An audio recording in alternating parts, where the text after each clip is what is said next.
अस्सलाम वालेकुम। आज जो हम पेपर डिस्कस करेंगे ये पीएमएस 2020 का पेपर है जीके का। और इसमें 25 क्वेश्चंस डिस्कस करेंगे हम, और इसके अलावा जो एडिशनल डिटेल्स होगी वो भी डिस्कस की जाएगी। तो पहला क्वेश्चन था the Shandur pass connects Chitral with, तो इसका सही ऑप्शन है गिलगित। तो एक्चुअली जो फेमस पाकिस्तान में पासेस हैं वो आप ये पिक्चर में देख सकते हैं कि चित्राल जो है वो वखान के साथ कनेक्ट होती है बारोकिल पास के थ्रू। इसके अलावा चित्राल पेशावर के साथ मालाखंड पास के थ्रू कनेक्ट होता है, और गिलगित के साथ तो शंदूर पास के थ्रू, और इसके अलावा बदा खान के साथ दुरा पास के थ्रू कनेक्ट होता है।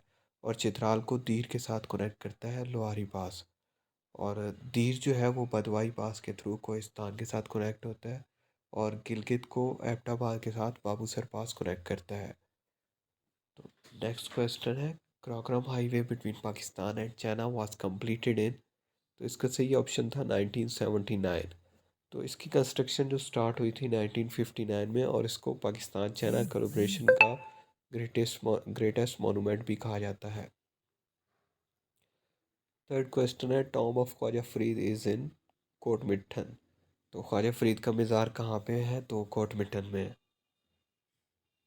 फोर्थ क्वेश्चन है नागा पर्वत is the highest peak of Himalaya, Naga पर्वत हिमालय की सबसे बुलंद तरीन चोटी है।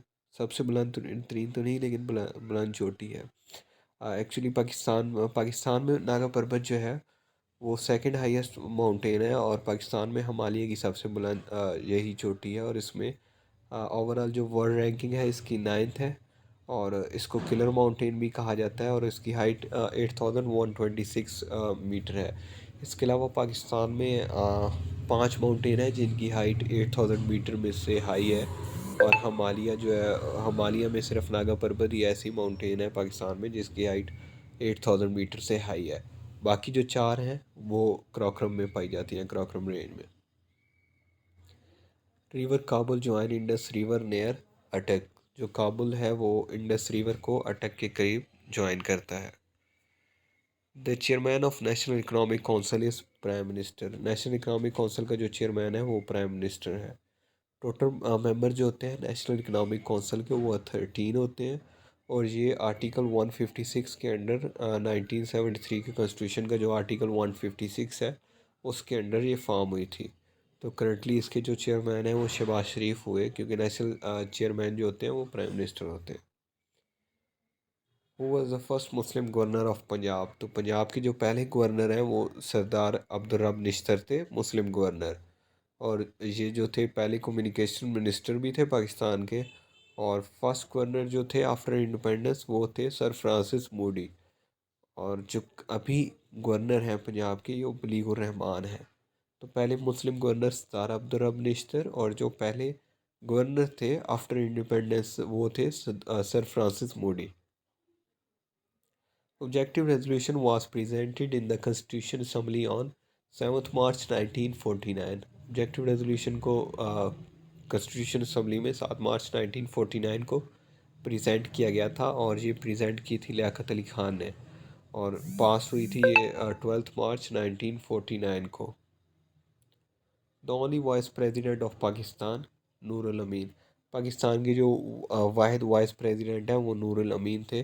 तो इनका टेन्योर जो था वो 20 दिसंबर 1971 से 14 अगस्त 1973 था as a vice president of Pakistan. तो आफ्टर 1973 कॉन्स्टिट्यूशन जो 14 अगस्त 1973 को अडॉप्ट हुआ था, तो ये पोस्ट जो थी वो ख़त्म कर दी थी। और उसके बाद ये लाइक इससे पहले 20 दिसंबर 1971 से पहले ये प्राइम मिनिस्टर थे, 7 दिसंबर से लेके 20 दिसंबर तक 13 दिन के लिए। तो इनको पाकिस्तान का शॉर्टेस्ट टेन्योर के तौर पे जो प्राइम मिनिस्टर हैं वो यही नूरुल अमीन को कहा जाता है, क्योंकि ये सिर्फ 13 दिन के लिए प्राइम मिनिस्टर है। What is the minimum age of centre under the 1973 constitution, 1973 के कॉन्स्टिट्यूशन के मुताबिक जो मिनिमम एज है सेनेटर की वो 30 ईयर्स है, और बाकी एमएनए की जो होती है वो 25 ईयर्स होती है। पीएम क्योंकि एमएनए ही होता है, member of national assembly he PM बनता है, तो उसकी भी एज 25 ईयर्स ही होती है, और प्रेसिडेंट की एज 45 ईयर्स होती है। Term of office of election commissioner of Pakistan, तो इसका सही आंसर था 5 ईयर्स। तो जो करंट ईसीपी के जो चेयरमैन है वो सिकंदर सुल्तान राजा है। और ये जो सेनेटर का जो टेन्योर होता है वो 6 ईयर्स होता है। और इसके अलावा प्राइम मिनिस्टर और एमएनए या असम्बलीज का जो टेन्योर होता है वो 5 ईयर्स होता है। इसके अलावा सेनेटर का ये होता है कि हर 3 साल बाद जो हाफ सेनेट होता है वो वेकेंट हो जाता है, तो वहाँ पे नए लोग आ जाते हैं। लेकिन ओवरऑल जो एक सेनेटर है उसका टेन्योर जो होता है वो 6 ईयर्स होता है। On the advice of PM and CM, President and Governor are bound to dissolve assembly within 48 hours. Like अगर प्राइम मिनिस्टर प्रेसिडेंट को एडवाइस करता है असम्बली डिज़ोल्व करने की, या सीएम गवर्नर को एडवाइस करता है असम्बली डिज़ोल्व करने की, तो उन्हें 48 आवर्स के अंदर अंदर असम्बली डिज़ोल्व करनी होती है। The only Muslim women who attended are round table conferences was, तो इसका सही आंसर है बेगम जहारा शाहनवाज। तो इनकी जो राउंड टेबल कॉन्फ्रेंस जो थी सारी ये लंदन में हेल्ड हुई थी। और 1930 से 1932 तक 3 राउंड टेबल कॉन्फ्रेंसेस हुई थी, और बेगम जहारा शाहनवाज ने इन तीनों में हिस्सा लिया था। The British sold the Kashmir to Gulab Singh Dogra under the treaty of, तो इसका आंसर है ट्रीटी ऑफ अमृतसर। तो ट्रीटी ऑफ अमृतसर जो हुई थी वो 1846 में हुई थी। और इस ट्रीटी के तहत जो ब्रिटिश थे उन्होंने कश्मीर को गुलाब सिंह डोगरा को बेच दिया था 7,50,000 रुपये में। Doctor Abdul Salam first Nobel prize recipient of Pakistan got his PhD degree from, doctor Abdul Salam ने अपनी जो पीएचडी डिग्री है वो यूनिवर्सिटी ऑफ कैम्ब्रिज से हासिल की थी। और ये पहले पाकिस्तानी है जिनको नोबेल प्राइज़ दिया गया 1979 में, और फिज़िक्स में दिया गया।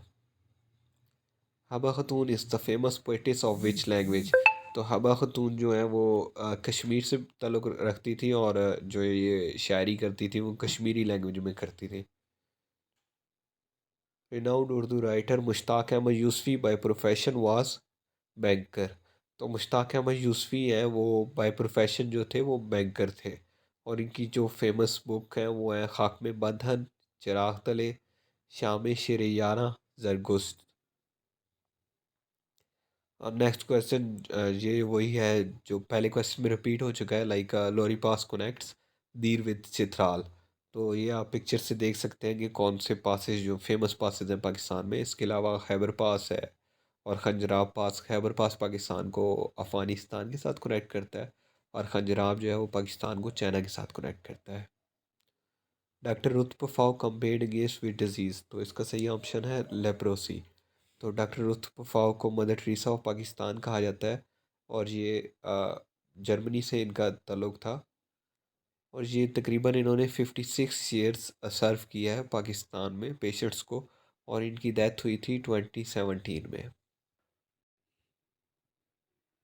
सही। तो अगला क्वेश्चन था the United Nation General Assembly declare the decade 2020 to 2030 as United Nation decades on ecosystem restoration. तो यूनाइटेड नेशन का जो डिकेड है 2020 से 2030 तक उसको डिकेड ऑन इकोसिस्टम रिस्टोरेशन कहा जाता है। और इसके अलावा जो करंट डिकेड है 2024 से 33 तक उसको international decade of science for sustainable development कहा जाता है। और इसके अलावा द नेक्स्ट क्वेश्चन जो है the most benefited sector of Pakistan because of GPS plus textile and garments. तो जीपीएस प्लस की वजह से जो मोस्ट बेनिफिटेड सेक्टर है पाकिस्तान में वो टेक्सटाइल एंड गारमेंट्स का है। जीपीएस जो है इसको फुल फॉर्म जो होती है वो generalise scheme of preferences plus है, और ये एक तरह की ड्यूटी फ्री असेस होती है यूरोपियन यूनियन में। तो नेक्स्ट क्वेश्चन है the title of master of Hindu Muslim unity was given to Quaid Azam by Sarojini Naidu. तो हिंदू मुस्लिम यूनिटी का टाइटल कायद आज़म को सरोजनी नायडू ने दिया था, और ये लखनऊ पैक्ट के बाद दिया गया था। और मोहम्मद अली जिन्ना का दूसरा टाइटल है कायद आज़म, वो मौलाना मजरुद्दीन शहीद ने उन्हें 1938 में दिया था। Quaid Azam resigned from the member of imperial legislative council on account of, Quaid Azam Mohammad Ali Jinnah ने इम्पीरियल लेजिस्लेटिव काउंसिल से रिवॉल्ट एक्ट के तहत रिवॉल्ट एक्ट के बाद रिज़ाइन किया था। और ये रिवॉल्ट एक्ट जो है ये 1919 में पास हुआ था। नेक्स्ट क्वेश्चन है, wealth of nation was written by Adam Smith. Book wealth of nation जो है वो एडम स्मिथ ने लिखी थी, और इन्होंने कंसेप्ट दिए थे लेजिस फेयर, इसके अलावा invisible hand, free trade policy and competitive market. और लास्ट क्वेश्चन है जो अभी हम डिस्कस कर रहे हैं, वो Statue of Liberty was given to USA by France. जो स्टैचू ऑफ लिबर्टी है वो यूएसए को फ्रांस ने दिया था, और इसकी जो हाइट है वो 93 मीटर है, और ये कॉपर से मेड हुआ है, और ये 1886 में फ्रांस ने यूएसए को दिया था। तो ये 25 क्वेश्चन